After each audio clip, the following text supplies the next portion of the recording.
guys. Invite. Can you guys hear me?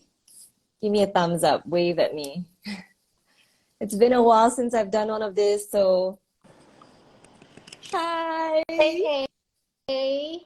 Hi everybody, and hi Pristine.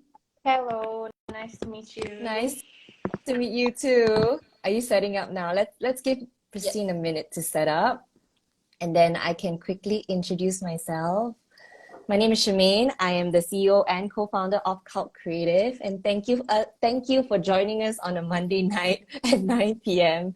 to talk about all things creative. So today we're gonna talk about we're reactivating Spill the Sea, and Spill the Sea was something we did in during COVID, where we sort of talk about all things creative, culture, community, and I'm really happy to bring it back to life with Pristine because like with Cult Creative, we always talk about how things are shifting, future of work is shifting, and it's allowed people to work with like multiple passion. And I needed to have someone like Pristine, right, who's got like dabble in copywriting, photography, branding. So with the shift of work right now, it's allowed people to live more meaningfully, we believe, and also align with values that mean so much to your passion and that and your work. So that's why we're here. So a quick introduction. Cult Creative is a career networking platform that allows you jobs and opportunities with other creatives. And I'm Shemaine, and I've got Pristine here, multidisciplinary creative. Oh my God, so nervous. I have like 300 people here. And okay, so yeah, I'm excited to have her, and we needed to talk about this because who else to talk about than somebody who's championing like Malaysian pay gap. And we would love to hear how you started the story and how you started your story as well. So maybe Christine, you can share with us your story. Yes. So how I started Malaysian PAYGAP was actually quite relevant to my profession. I remember during the pandemic, I couldn't get my usual client from overseas. So it's the first time ever I need to think of a way to get local clients to earn some ringgit. And so I reached out to some photographers that I know who are working in Malaysia. I reached out to 5 of them, and none of them were willing to tell me what are their rates. So I already got clients waiting for me to send them my rate cards, and then there are these photographers refusing to tell me their rates. And I just wondering, okay, what was going on? Were they seeing me as a competition, or can they not see that if we share rates across amongst ourselves in the same industry, it's actually better for the market? Yeah. So they didn't do that. In the end, I asked an influencer slash photographer, and she told me hers. And I think that was staying in my mind for an entire week, and I just decided that, okay, something had to be done. And I couldn't figure out the format. I just kept thinking, because previously I had a different account. It's called Good Choice, Good Planet. It's an account all about sustainability literacy. But for me to come up with each post was so time consuming, because not only I have to do the graphic, I also have to do the research. So I knew that if I were to create something new again, I cannot be the content creator. I'm just a platform, and then people have to send me their stuff so I could save my energy. Yeah, so that's how I came up with Malaysian PAYGAP. Cool. All Yeah, right, so we've it's a got. creative solution.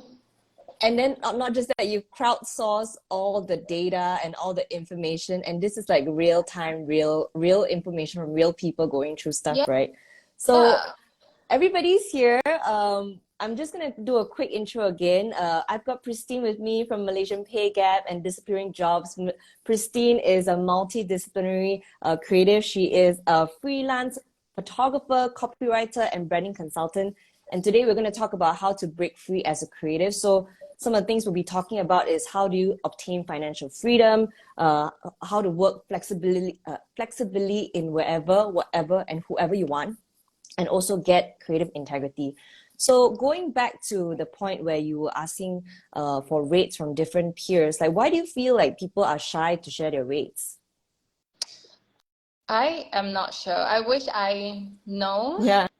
I can only assume. Because I remember when that happened, I talked to some of my friends. I just find that so ridiculous. I say like, okay, why are they not telling me what's going on? Can you please tell me? Because I feel like I have this tendency of not knowing.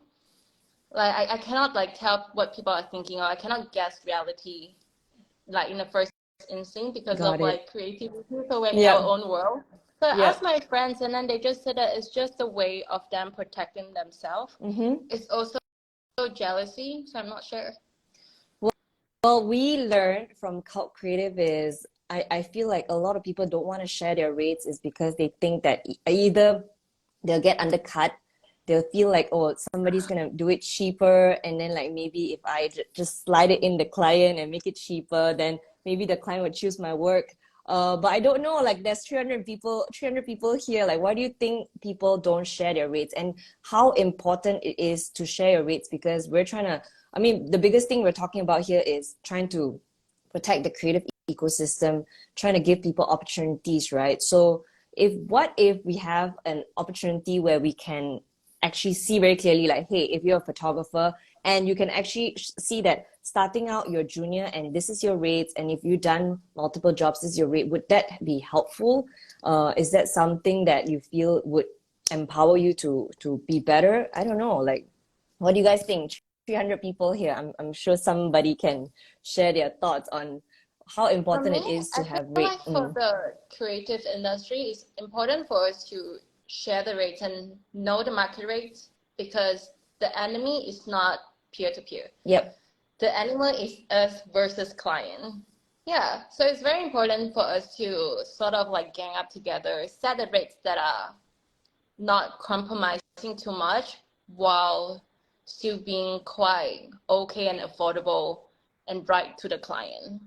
Because I feel like Agreed. right now for the creative industry, clients are the one holding the upper hand. Clients are the ones setting the rates. And usually, I'm pretty sure a lot of photographers, especially the young ones, they will feel the same way. They're not being respected as a creative just because of that.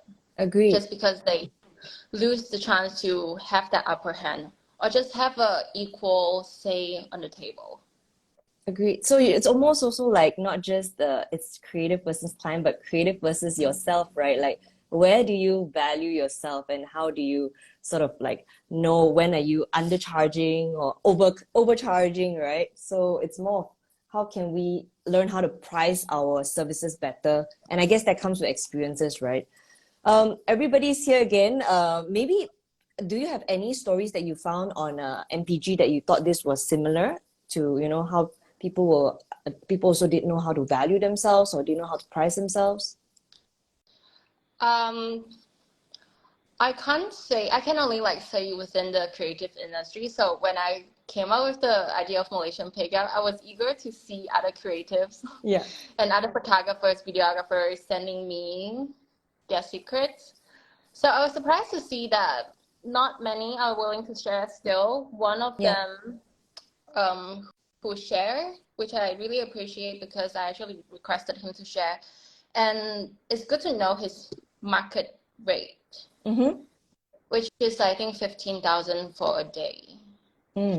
Yeah, I so mean, that really just allowed myself that, oh, even in local market, if you have the capability, people are willing to pay that high, then I'm just gonna go for it.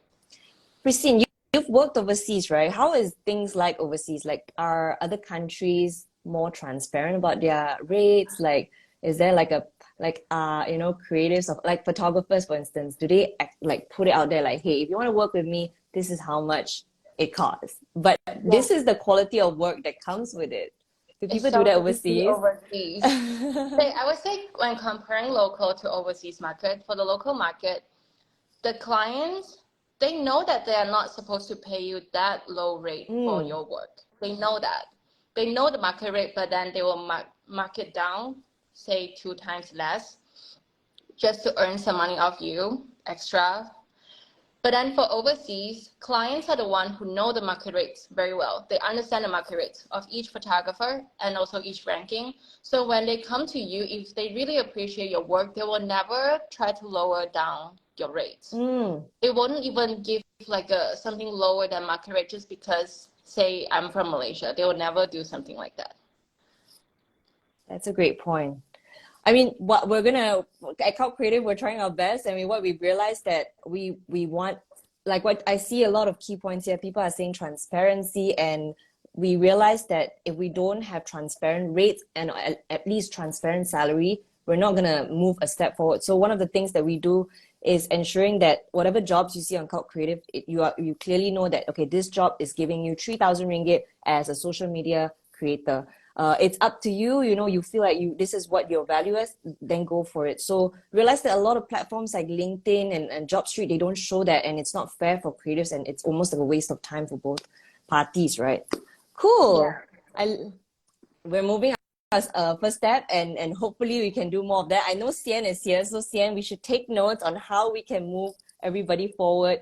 Hopefully one day Cult Creative can have a page or white paper that shows clearly like what is the, I see somewhere base rates. Base rates is very important, right, Pristine? Like we know that okay, this is where you start and this is where you go forward. All right. Yes. I also heard Cool. from my Singaporean mentor. So Mm-hmm. apparently in Singapore, for they have this network of photographers Yeah. whereby you can just submit your portfolio and then you can get a ranking from it. Say if your work is belongs to A rank, these are the rates range that you Mm, have to adhere to. So that's any so cool. client that come to you, they can just go to this website and look at your ranking and pay accordingly. So I think this is something Damn. really good, and I hope to see it happening here. Can we do that? Cult Creative? Can we do that? I Yeah, hope my team is here. Can we do that, guys? Let's do that. Okay. Can we do a place where people can key in their, I mean, we're collecting, you know, information on salary and experience level.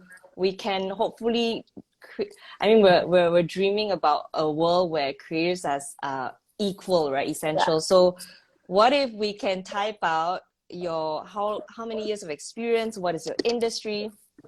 Upload your portfolio, and then magically Cloud Creative or some platform can tell you like, yo, this is how much you should charge, and this is, and actually if you know, Christine, I was gonna ask you, like, even when you started out, like how did you start charging people? Like, did you have friends that tell you? Maybe we can Started talk out about so photography first. funny. I started out for free.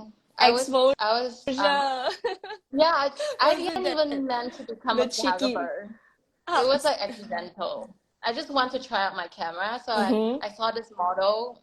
She was going to New York Fashion Week, so I just texted her and said, "Hey, Hey, why don't we do something together?" So I did that's that and the went and best. shoot her, and it was really nice. And Nice.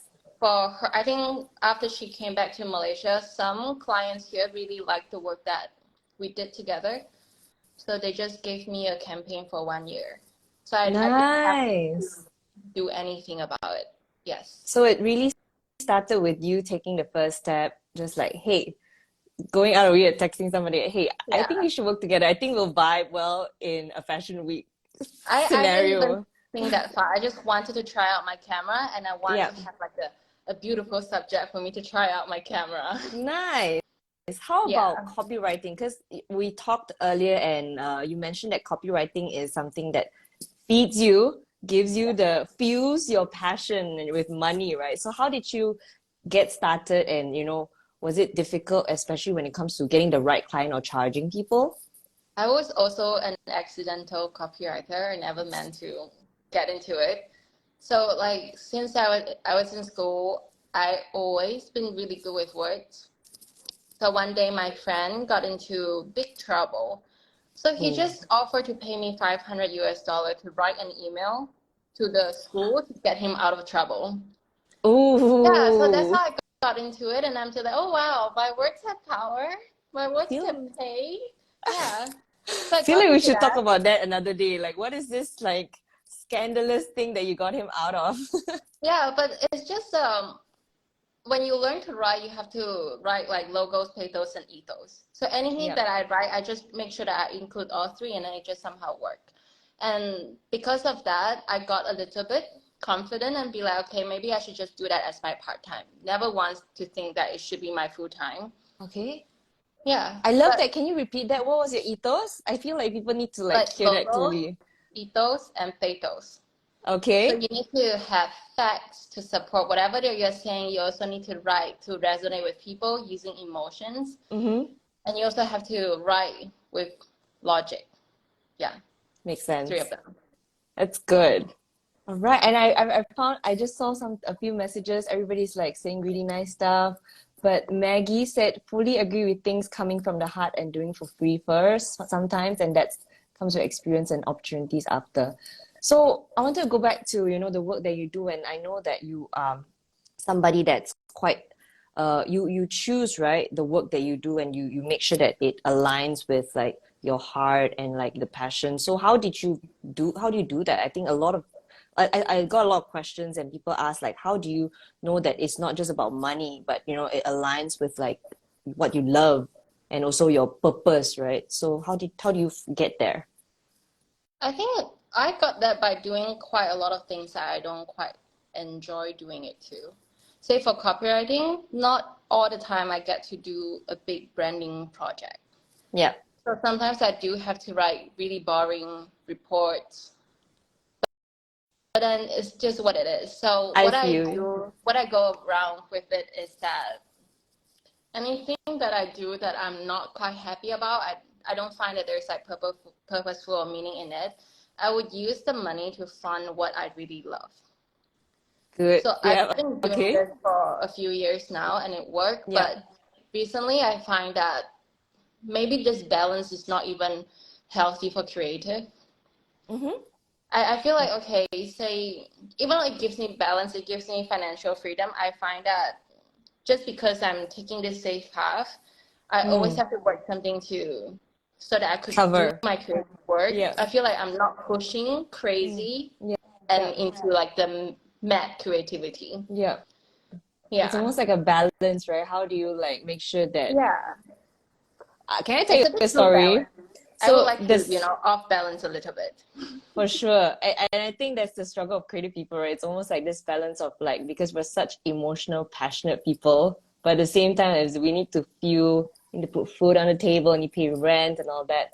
So for me, when I started Tish, right, it was also accidental. Tish Events is a events company, but when we started out, it was I just wanted to do candles. I was so passionate about candles, and to be honest, I was burnt out from working in multi agencies. So I started with candles first, and then one thing led to another. People started ordering the candles as door gifts or for their gift boxes, and then I started doing events. But when I started doing events, money was obviously better than just selling candles. So I said, okay, let's go, let's do it. I did everything under the sun. I did weddings, I did kids' birthday party, I did corporate events, exhibition, everything. And I realized I hated weddings.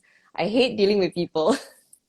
I don't like people because they're fickle, and brides are not the easiest because it comes with mother-in-law, auntie. So I don't like doing kids parties. I have kids now, but doing other kids parties is not fun. So I realized that I really like working with brands. And I actually like working with fashion brands and beauty brands. So I had to do so many weird things like weddings, birthday parties to get to what I know I like, which is fashion brands, like Adidas. In the end, we got Adidas, we got Longchamp. And that really made me happy. But it took me like 5 years of like trying out weird events, doing weird like gift boxes for people. But I had to, like what you say, Yeah. I had to do a lot. Had to say a lot of no. I did a lot of things that I didn't like to find what I love. Yeah. I feel like I was in that phase for 3 years too. Three Just keep years. like doing something I don't like so that I could do something that I like. Nice. Yeah, it's the So grind. So it's I the think grind. for financial freedom, you really need to recognize the worthy trade-off Yep. to pursue what you want. How do you do that? How do you recognize what's the worthy trade? Where is that line, right? Where's that invisible line where, okay, this is where I don't. So many creatives always like, oh no, I'm gonna be a sellout, I'm gonna be doing that slave thing, right? Slave to creative or slave to clients like request. Like, where do you draw that line? Right? Where you say like, okay, this is not something I'll cross. Or you feel like I have to cross it lah, just to see Going to whether the I hate it office. after. Going to the office is something that I'll never cross.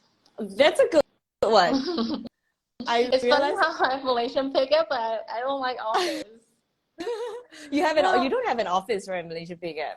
no, our office is everywhere. Yeah, Yeah, that's the future. it is. You know, I realized I can't go corporate anymore was when I started seeing what my friends were wearing, and they were still wearing shirts and pants and like those ugly shoes, and Oh my everybody looked the God. same.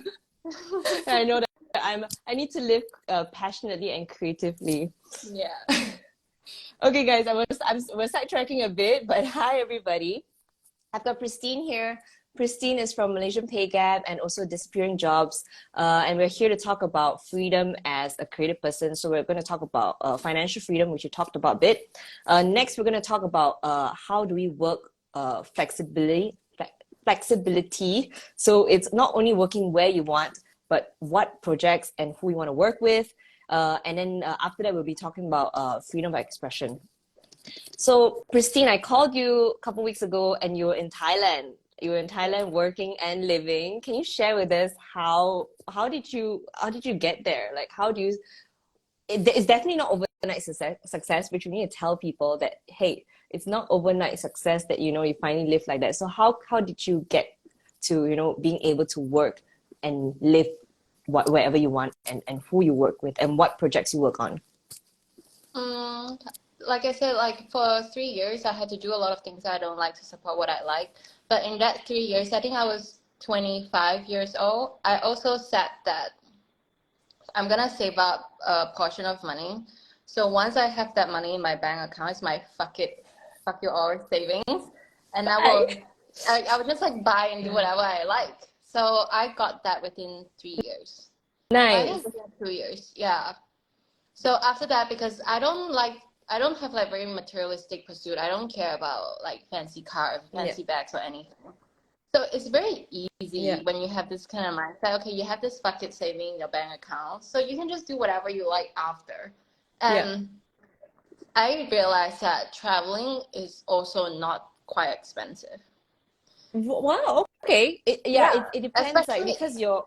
Mm, oh yeah, but I almost travel every month, and I always stay in no. like hotel, in Yeah. a dorm room, upper bunk bed.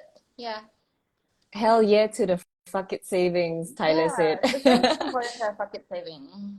So And once you guys, have the, three before you years. have the bucket saving, you Yeah. don't spend crazy. Yeah. Not until you have the bucket savings. Do you what's a okay, maybe we can okay, guys, so remember Pristine took 3 years for fuck it savings, okay? What is the range for your fuck it savings that you felt like, okay, I'm comfortable? Are you willing to share your fuck it Yeah. savings range? All So right.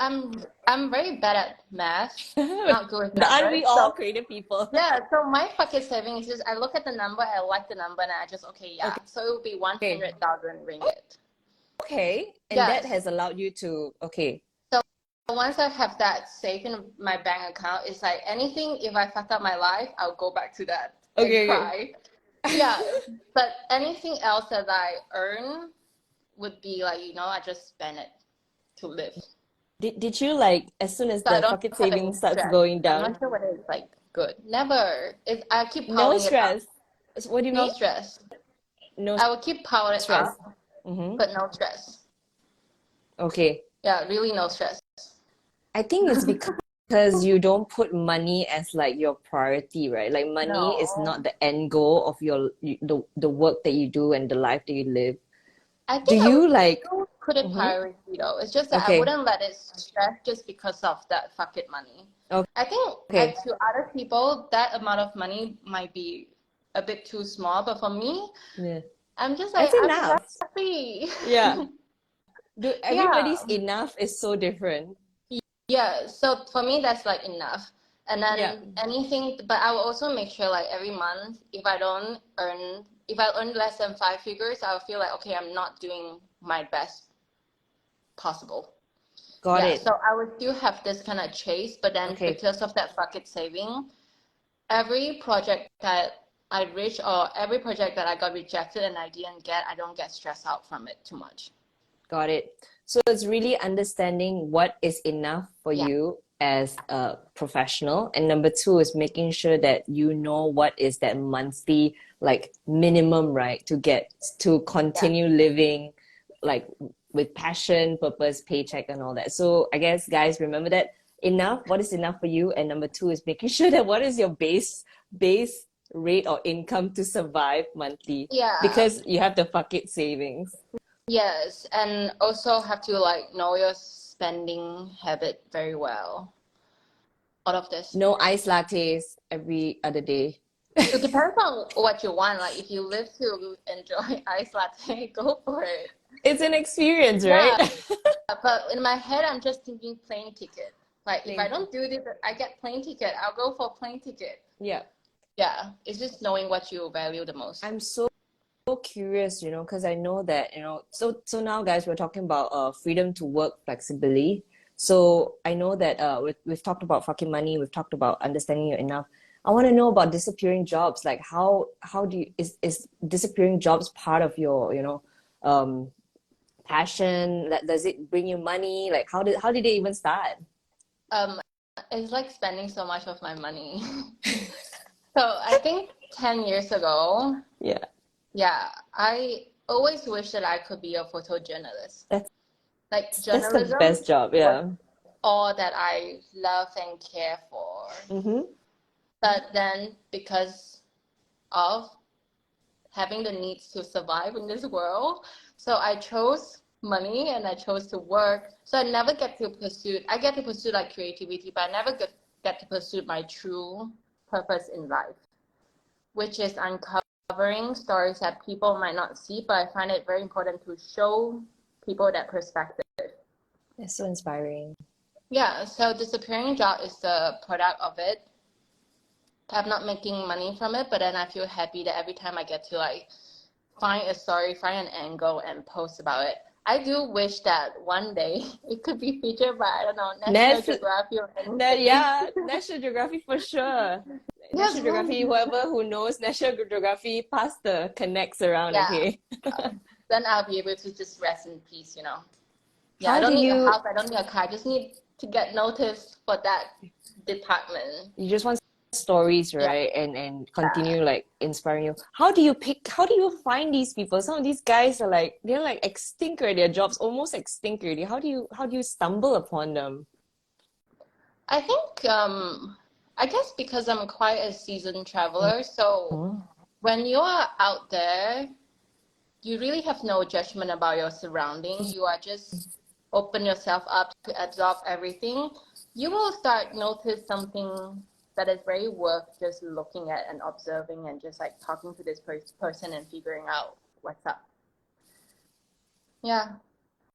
So I would Cool. say this is that. And I also find it very important to keep up with not say news, but global Mm-hmm. trends, especially Mm-hmm. relating to history, economy, or any new values coming out of the society. Because without all of this as your fundamental, you will be looking at a person, you still find there's nothing special about you.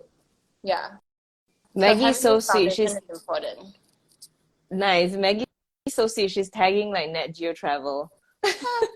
I do that and then I feel like a bit ashamed of myself. I did that for my first few posts and I'm like, okay, never mind. Creatives I do feel that. We're like just like, oh, sure, shy. Yeah. with creative stuff, like things Yeah. that we truly value, we're very shy Yeah. about it. We're very shy to like put it out there. I'm gonna talk about how do we like put ourselves there out after this. Like I feel like you, even though you don't put like your face out, but you put your work out and you're so proud of your work. So how, like, I'm sure it took you a lot of confidence to get there, right? And also understanding uh your niche, right? So how, like, getting to your niche, like, so what sort of advice can you give to young creatives on how do they find their niche? Because I know everybody's also trying all sorts of things under the sun. So finding niche, I feel like it's the biggest obstacle that creative face nowadays. Mm, Because we have so many platforms, everyone is trying to perform for algorithm. No one is like trying to perform for their true authentic. vision for creativity. Yeah. Everyone is actually afraid to be authentic because Yeah. especially I find that in Malaysia when the creative industry is so small, Mm-hmm. people are trying to follow trends because they know that if I do this trend, most of the people in the society would recognize this and see me as creative and label me this way. So they would try to like just like be put in a box. Yeah. Yeah. This is tough. I'm I gonna feel tell you a like story. in the local Okay, you market, feel like I feel like in the local market, if they do the opposite, if they really find their niche, I'm afraid that they might not be able to make a living out of it.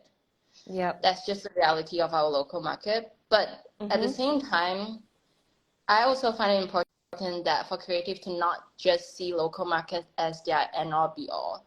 They should focus their vision on global. I And with global, your agree. niche is actually very important. What's your top site right now for, creatives to look at global, like it? And I realized that, one of the things this year I really want to do is like not just talk about tech and entrepreneurship. I actually want to learn more about like, I don't know, space and NASA. Like I want to go beyond like my bubble of like the stuff I see on LinkedIn. Like when you say this algorithm game, right? I'm just Yeah. constantly reading the same stuff, and this is one thing that I'm trying to do with one of my resolution is to like when I talk to somebody, I'm not just gonna talk about cloud creative and tech. I want to talk about like, yo, so NASA is doing this right now, and this guy is doing this science stuff, and I can never talk about it, but that's one thing I want to do this year. One thing. Yes, I So feel you. what is the maybe we can share what is your inspiration? I can share mine too. What is your inspiration to getting global trends and inspiration? Why don't you share first while I Okay, think? I can share. So mine is Monocle. I love Monocle so much. Monocle is every time I buy, it's expensive lah, not gonna lie, but it comes with these like so easy to read stories about people doing things passionately, and it's there's no algorithm. It's just this team, global team that like find like just like you, right? Traveling, finding people's stories, and like somehow you always resonate. There's something there that resonate with you. It's not sometimes it's not even just the latest issue. I would on a Sunday lately, like I've been pulling out my older editions on like 2019, 2020, and I read something, and the latest one was like talking about how people need to not just talk about their brand in terms of money and profits, but also what can you do that connects people through culture, creativity, community. And I'm like, oh my God, that's what I'm trying to do, man. Like, and that was such a random thing. Also, I got something to share is we did Futurelist last year, and Shen from Backdoor Bodega, he said something about algorithm as well. He said that, the problem with young creatives, right, is we're just looking at the same sites. We're all looking on Pinterest, we're all on social, like Instagram, and the stuff that we see is what our friends are seeing right now. So gone are the days that we subscribe to magazines or we like get a random piece of like art or a book that we just like, oh, this is cool, and let me see what I can do to translate it into my art. So I do Monocle. And even Monocle is expensive, the magazine, but their platform is free and they've got podcasts, so I do Monocle. How about you? I used to do Monocle too, but it was too expensive. The platform is free. Yeah. I do a combination of podcasts and also reading books, especially books about philosophy or any art history. I feel like I'm giving up on contemporary Yeah. society now. I don't want to even know like what's going on, what's trending. I just want to know what happened before. What was the original thoughts from way back? And how did we come to now where we are at? Like the in between, I find that there's so much inspiration that you Missing. can draw from it. Yeah. Yeah. And I know that you've been reading a lot of like our Malaysian like books, right? How has that been? Yeah. What's the one It's that you're reading nice. right I now? like it a lot. How I did always you feel get like, there? I Like, don't know. mm, I find like I always have this connection with my country. mm-hmm, Yeah, this connection with my country, the people in it, the culture in it, the history in mm, it. But then at the same time, I love it so much. I feel like if I don't love it, I wouldn't come out with Malaysian PAYGAP, and I have to for tolerate sure. all of those, criticism. Yeah. So I do love it, but I would question myself, how can I not know about the history of it Mm, when I think that I like it? So mm, reading those books, I find it very important to just give me new perspective and new ways to think about Malaysia. I must say, number one, you're very brave to start Malaysian Pay Gap. I mean, everybody needed it, but nobody did it. And you just like, you know what, even though you're just trying to understand the industry better and you Yeah. started it. So number one, you're courageous and brave. And number two, you're right. Like, I think a lot of times we realize that people are missing that perspective, right? That thought process Yeah. really. Like, a lot of things that we tell the creatives as well is people don't just want to see your final work in your portfolio. They want to see your thought process. They want to see how did you come up with this sustainable bamboo weaving art or bamboo weaving, like I don't know, like was it like you're passionate about eco or what? You know, so I think a lot of employers and brands want to know who they work with beyond just like, oh, beautiful work. Yes. So I spot think just on. like watching a movie, like we always remember the climax, the journey. When we go towards the end of movie, we'll be like, it's not that satisfying to watch Yeah. the ending. We just love the process, you know? Yeah. Yeah. Creative process is the best. I feel like, you know, sometimes as creative people, like it takes so long to brainstorm and conceptualize. And then the execution day is like, so it takes like probably 3 months to like plan something, discussion, agreement, approval, changes, last minute changes. And then on shoot day or production day is like 1 day and then like it wraps in like 2 hours. And after that, Yeah. it's just the final work. Yeah. And then we're just here like, okay, what's next? What's next is gonna fuel us more passionately, right? But speaking of this though, like the process of conceptualizing from an idea to the actual shoot, Yeah. like linking it back to creative integrity, I Mm. find that I cannot have that process. I have this Okay. weird thing. I'm not very professional in this sense. I can only work with clients who really blindly trust me. I would just go on a shoot and I would tell them that whatever that I'm inspired that day, that's what I'll give it to you. It's a trust. It's like a free fall. Like I trust you, Yeah, Pristine. But it's yeah. because you've established yourself and you know that the consistency and the quality of work has, you know, this is what you get, right? I don't know actually. I don't even know. I Mm-hmm. remember that every time I tell the client that this is how I work and they Yep. really buy it. Mm. On the shooting day itself in the morning, I was always nervous. I'd be like, okay, what if I really can't give you anything? What if I'm not inspired by anything? Yep, yep. Yeah, What we used to do at Tish also is we were very, I mean, I nurtured my creative team, right? And I've given them this like creative power, like you can whatever you push for, as long as it makes sense and within budget, I was always the client facing. I would say, I'll fight for you. Of course, we once in a while we get this like not great clients. They're like, oh, I want a floral wall. I die want a floral wall. And my creative team proposed this like coffee bean wall, got coffee scent coming out because he's a coffee business, right? And then I tell the client like, hey, you know, if you want a flower wall, you throw one rock, you can hit another event agency that will give you a flower wall. No problem. But if you want to work with us, we want your whole like your the experience to be like you're selling coffee. So we're trying to push coffee. We understand what you're trying to push for. So at the beginning, I don't know about you, but I had a lot of setbacks. A lot of clients were like, "Oh, why do you guys are so difficult? Why you don't want to just take my money and do it?" But we're trying to like fight for like creative integrity, right? We say, "Hey, if you want to work with us, we give you quality. Therefore, you know we it's a collaboration." And I feel like sometimes creatives, right? We forget that you know we it's not just slaves to clients, right? We want to make it yeah. a collaborative effort. You know, if it's not collaborative, then you're gonna buck something down at us, and then we're just gonna have to do it. And then it doesn't make you the work comes out, and you don't even want to post it on Instagram because you're like, oh, that's not Yes. really me. I would never do a floral wall. That's not us. Oh my So I God, think that it's happens almost all the like time. right. So I mean, not gonna lie, we fought so much, and my team always like, Shemaine, you know that we can't do this. Tak nak buat floral wall, please. So there I am, just like, hey, put my foot down, like the quality is like this. So it took us about 5 years, right, to finally get to where we were. So it's a lot of like pushback, but at the end of the day, we all want collaboration with clients that we love and projects that mean something to us. Yes. Mm-hmm. And yeah, it really depends on what you identify yourself as. Mm-hmm. Because for a photographer, like I think photographers do make a lot of money because usually your one day rate is like people have to work for the entire month already. It's just that are you willing to just accept any jobs that come your way so that you can earn all the money? Mm-hmm. Then you might not identify yourself as like a niche or a photographer who's almost like who can philosophize the work process or the work purpose.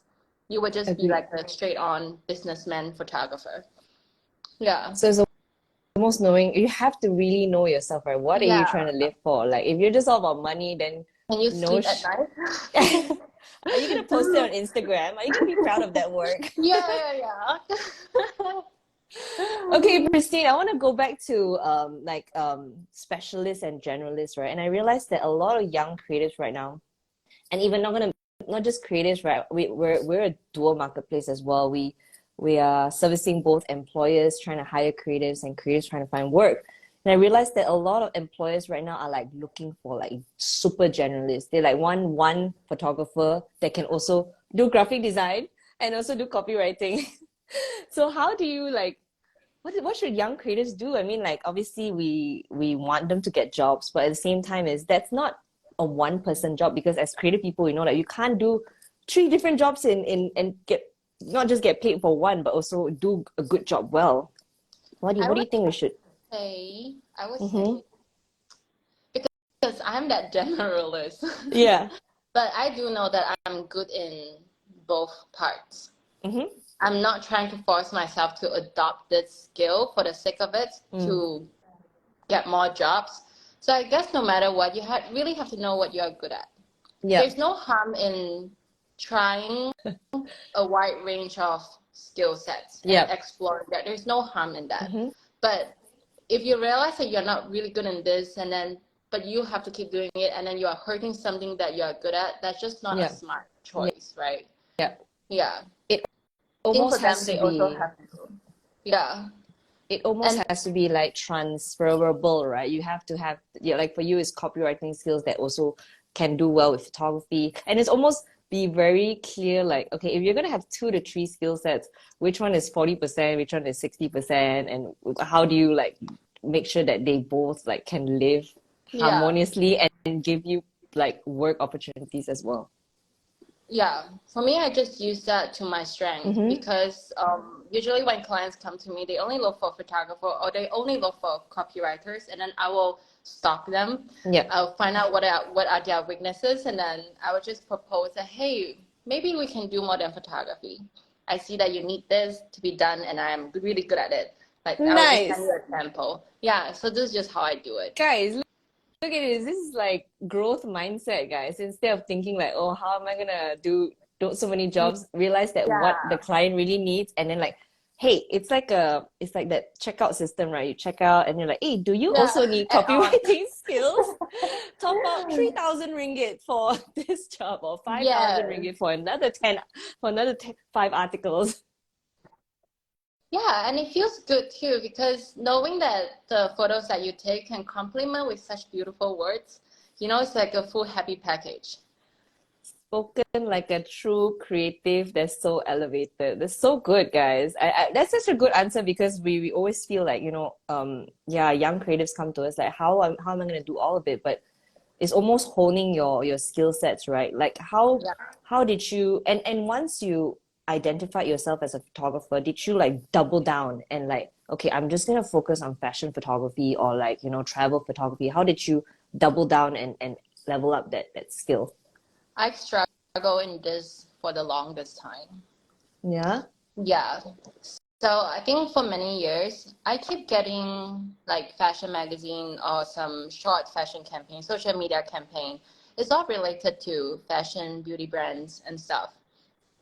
And I was like quite stubborn. I wasn't professionally trained to become a photographer. Mm-hmm. Like I say, I was just accidentally become it.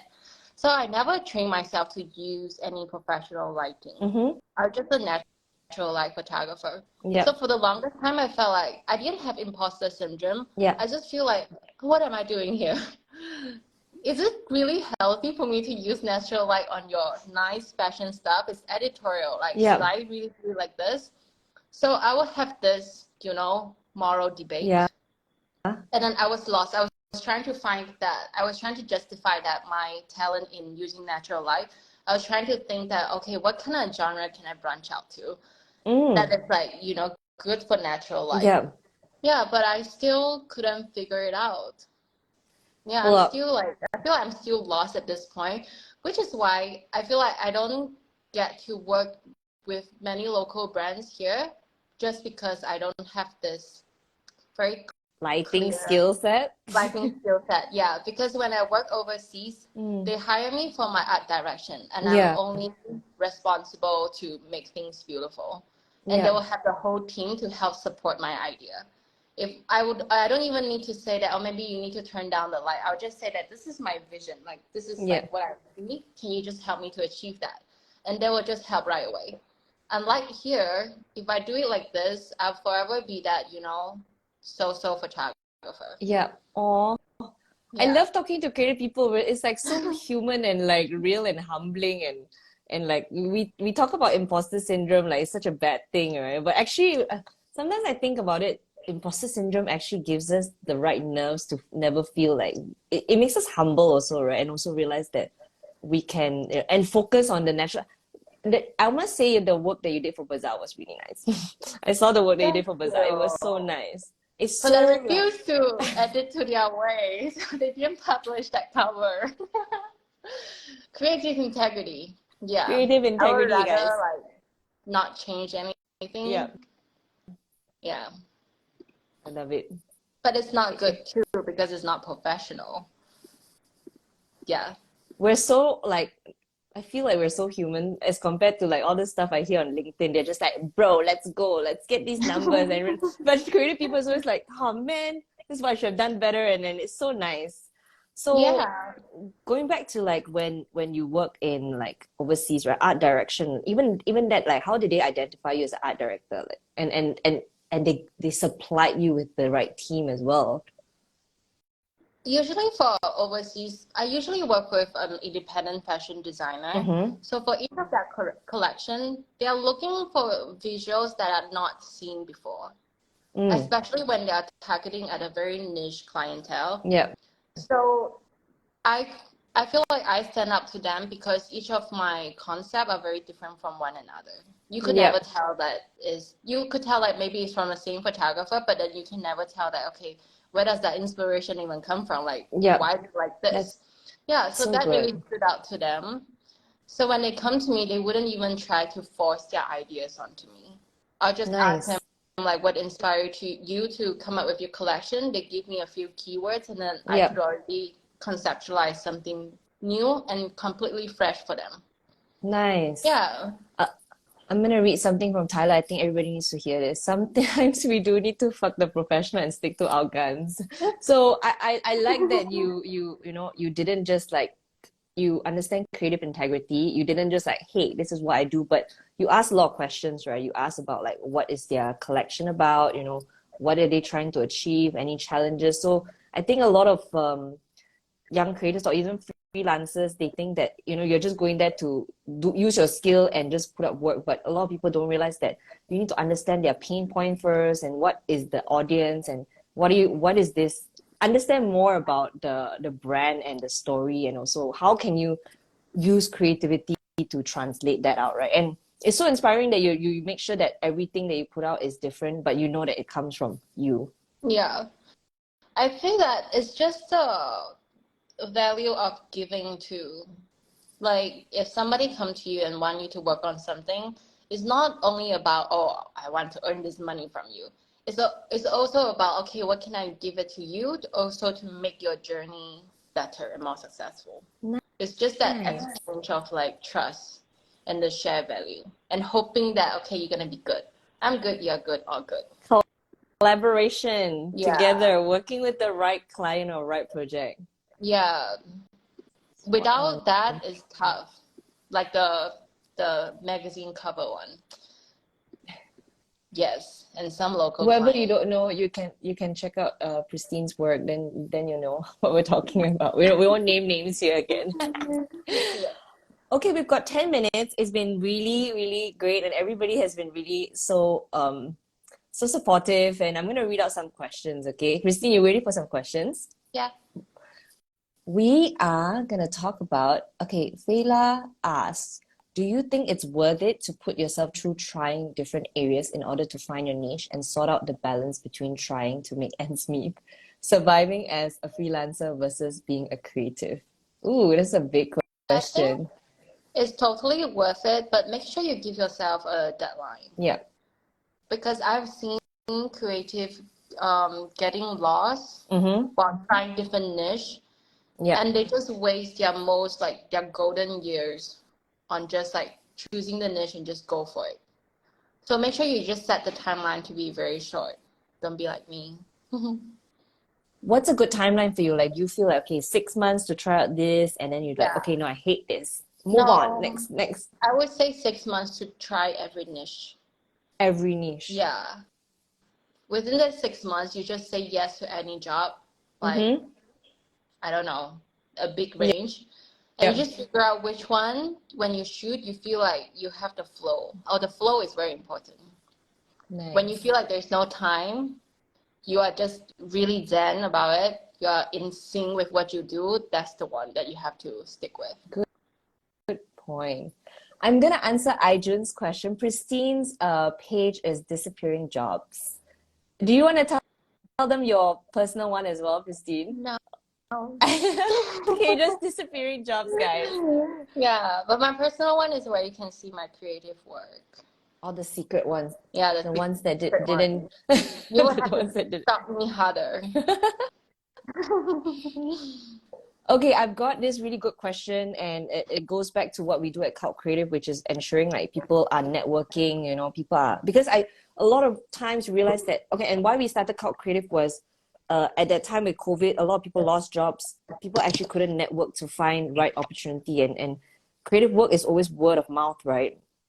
That's why Cult Creative started, and then that's why we make it easy for you to find the right collaborators and find the right opportunities for you.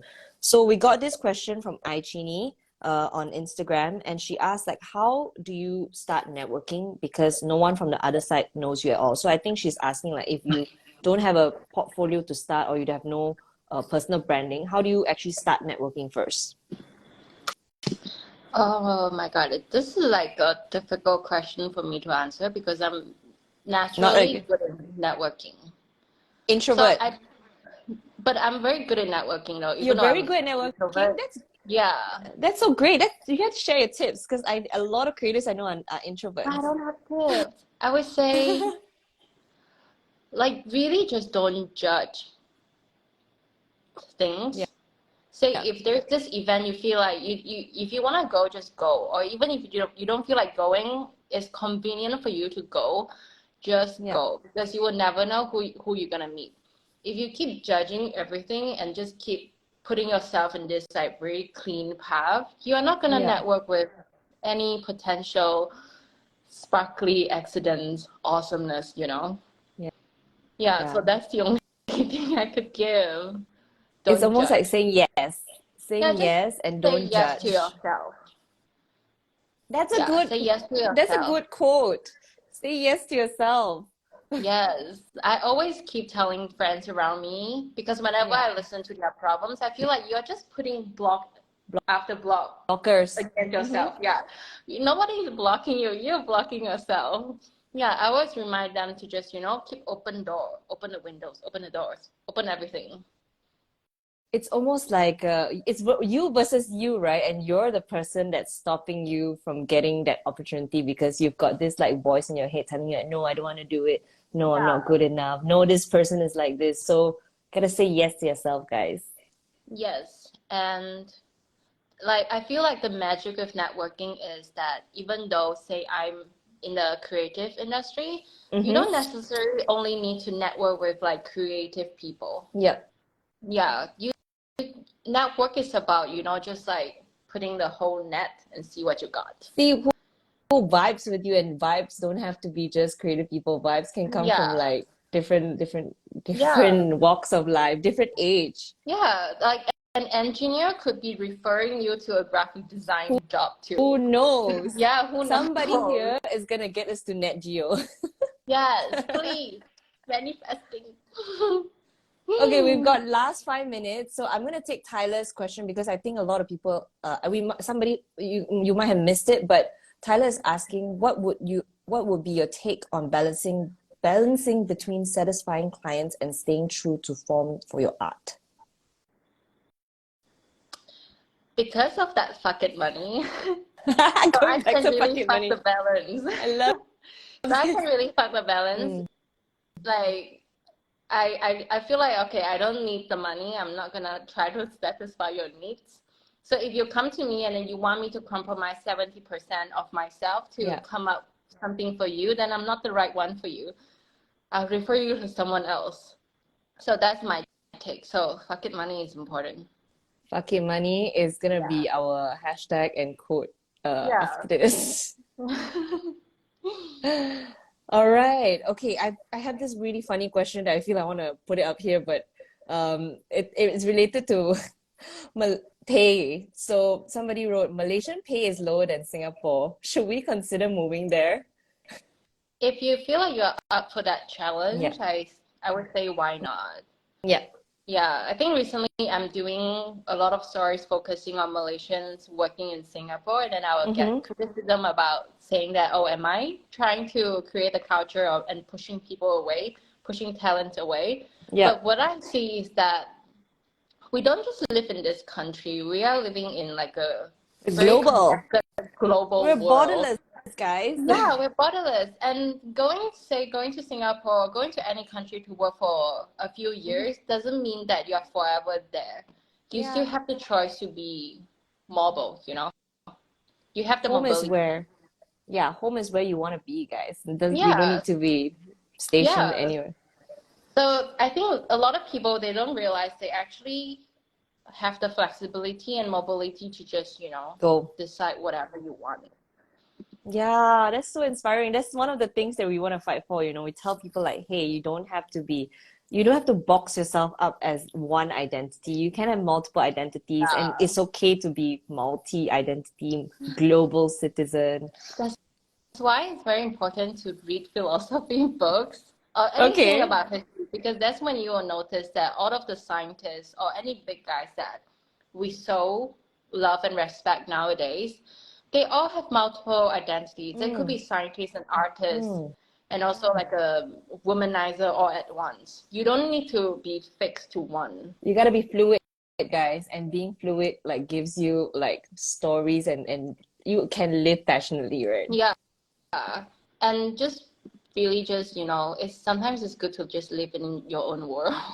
And I think there's a lot like undertone about us trying to be authentic creatives and also like understanding what is your value, fuck it money, and just Yeah. living authentically. And even if you're a womanizer while being a philosopher or like a bank, Yeah, embrace that's fine too. embrace yourself. Yes. No one's Pristine, judging you. nice.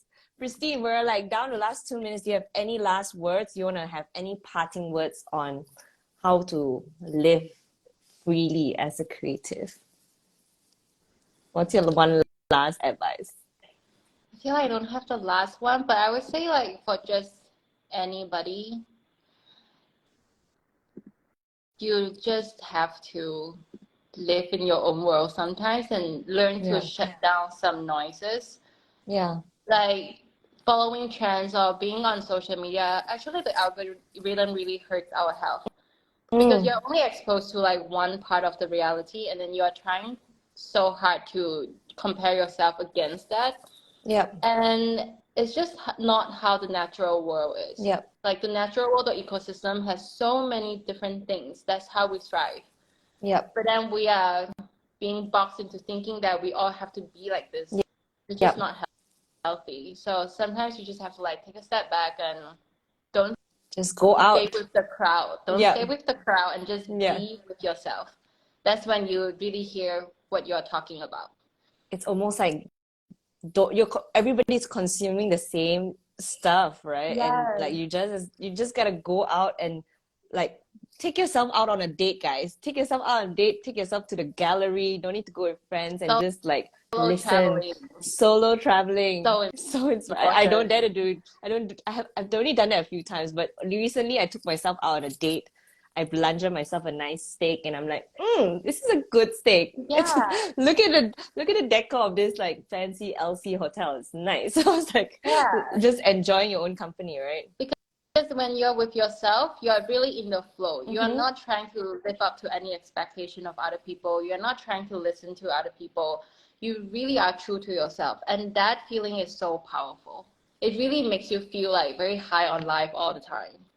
Pristine, you are so inspiring. I'm so lucky to have spoken to you today. And like, guys, do you know how elusive Pristine is? Like, you know that she never comes out for a Yeah. live even. So I'm so glad we vibe and we get to talk about things that make us happy, like creatives. So thank you so much, Pristine. I'm so super mindful about time and I really want to, I appreciate everybody for being here today with us on 9 p.m. It's 10 o'clock on a Monday. Thank you so much. My name is Charmaine. This is Cult Creative Spill the Sea. Good night. We love you guys and stay creative. Do have your fucking money Yeah. Bucket and savings. pocket savings and then know your worth and know you're enough. Yes. Thank you so much, Christine, and thank you, everybody. Thank you. Bye. Bye.